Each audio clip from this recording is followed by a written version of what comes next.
ইউটিউবে স্বাগত।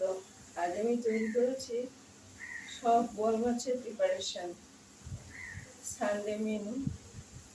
আচ্ছা, তৈরি করেছি বল মাছের মাথা দিয়ে রসা, আলু আছে, চাপা পড়ে গেছে। তৈরি করেছি বলের ডিমের ঝুড়ো, বেগুন আর একটু পাতলা পাতলা করে আলু কেটে দিয়েছি। আচ্ছা, তাতে আদা বাটা, রাঁধুনি বাটা আর ভাজা জিরে বাটা। আদাটা বেশি দিয়েছি, বেশি লাগে একটু আদাটা। আর করেছি ডিমের বড়া, বলের ডিম আগে একটু ময়দা করে নিয়েছি ডিমটাকে, তারপরে আমি চালের গুঁড়ো ডুবিয়ে বড়া করেছি। আর করেছি বলের তেলের বড়া, অনেক তেল এসছে আজকে।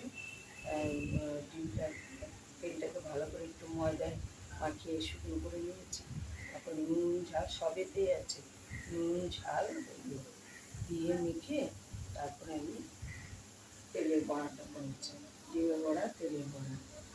ভালো লাগলে লাইক করুন, শেয়ার করুন, সাবস্ক্রাইব করুন। আমার পাশে একটু থাকুন, সাবস্ক্রাইবটা একদম